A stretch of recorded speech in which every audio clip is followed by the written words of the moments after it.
नमस्कार दोस्तों, आज हम आपको बताएंगे आखिर कैसे हुई थी भगवान श्री कृष्ण जी की मृत्यु। महाभारत काल से जुड़ा हुआ है इसका रहस्य। भगवान श्री कृष्ण की मृत्यु कैसे हुई थी? मृत्यु के बाद क्या श्री कृष्ण ने अपना शरीर छोड़ दिया और किसी अन्य शरीर को धारण कर लिया? क्योंकि वो तो भगवान विष्णु के अवतार थे। उनके शरीर का दाह संस्कार किसने किया? ये ऐसे सवाल हैं जिनका जवाब जानने की जिज्ञासा हर किसी के मन में होती है। तो चलिए हम आपको बताते हैं कि आखिर भगवान होते हुए भी श्री कृष्ण की मृत्यु कैसे हुई थी। कहते हैं कि भगवान श्री कृष्ण का जन्म 3112 ईसा पूर्व में हुआ था।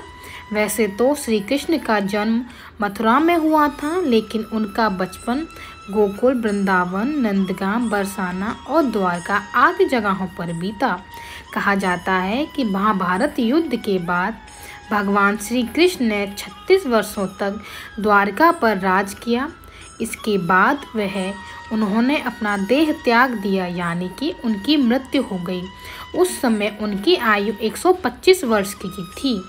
कहा जाता है कि महाभारत के युद्ध के बाद दुर्योधन का अंत हो गया तो उनकी माता गांधारी बहुत दुखी हुई थी। वह अपने बेटे के शव पर शोक व्यक्त करने के लिए रणभूमि में गई थी और उनके साथ भगवान श्री कृष्ण और पांडव भी गए थे। गांधारी अपने पुत्रों की मृत्यु से इतनी दुखी हुई थी कि उन्होंने भगवान श्री कृष्ण को 36 वर्षों के बाद मृत्यु का शाप दे दिया था। ये सुनकर पांडव तो चकित रह गए, लेकिन भगवान कृष्ण तनिक भी विचलित ना हुए और मुस्कुराते हुए अपने ऊपर लगे अभिशाप को स्वीकार कर लिया। और ठीक इसके 36 वर्षों के बाद उनका मृत्यु एक शिकारी के हाथों हो गई। भगवत पुराण के अनुसार एक बार श्री कृष्ण के पुत्र शाम को एक शरारत सूझी। वो एक स्त्री का वेश धारण करके अपने दोस्तों के साथ ऋषि मुनियों से मिलने गए। स्त्री के वेश में शाम ने ऋषियों से कहा कि वो गर्भवती हैं। जब उन यदुवंश कुमारों ने इस प्रकार ऋषियों को धोखा देना चाहा तो वो क्रोधित हो गए और उन्होंने स्त्री बने सांप को शाप दिया कि तुम एक ऐसे लोहे के तीर को जन्म दोगी जो तुम्हारे कुल और साम्राज्य का विनाश कर देगा। ऋषियों का शाप सुनकर सांप बहुत ही डर गए।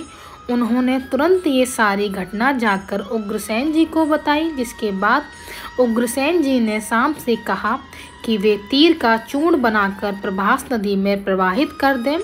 इस तरह से उन्हें शाप से छुटकारा मिल जाएगा।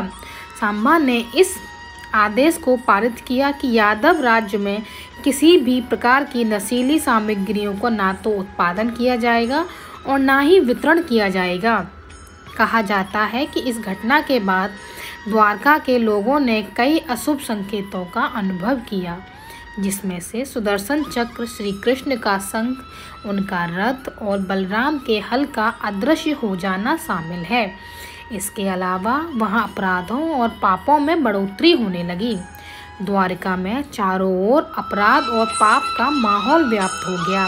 ये देखकर श्री कृष्ण बहुत दुखी हो गए और उन्होंने अपनी प्रजा से ये जगह छोड़कर प्रभास नदी के तट पर जाकर रहने की कहा।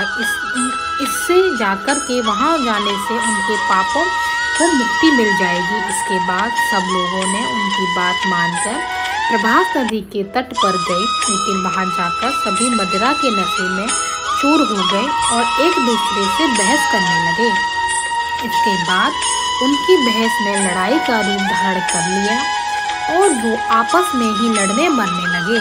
इस तरह आपस में ही लड़कर सभी लोग मारे गए।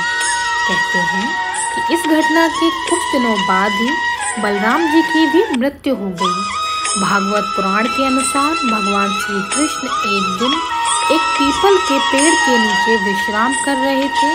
तभी जरा नामक एक बहेलिये ने श्री कृष्ण को हिरण समझकर दूर से उन पर तीर चला लिया, जिससे उनकी मृत्यु हो गई। आपको बता दें कि ऋषि द्वारा कृष्ण के पुत्र शाम को दिए शाप के अनुसार श्री कृष्ण को लगे तीर में उसी लोहे के तीर का अंश था जो सांप के पेट से निकला था और जिसे उग्रसेन ने चूर्ण बनाकर नदी में प्रवाहित करा दिया था। इस तरह श्री ऋषि के शाप के अनुसार समस्त यदुवंशियों का नाश भी हो गया था और गांधारी के शाप के अनुसार महाभारत के युद्ध के बाद श्री कृष्ण के 36 वर्ष भी पूरे हो गए थे। तो दोस्तों, कैसी लगी आपको हमारी ये कहानी? कमेंट बॉक्स में जरूर लिख करके बताइएगा और हमारी कहानी को ज़्यादा से ज़्यादा लाइक कीजिए, शेयर कीजिए और सब्सक्राइब कीजिए। धन्यवाद।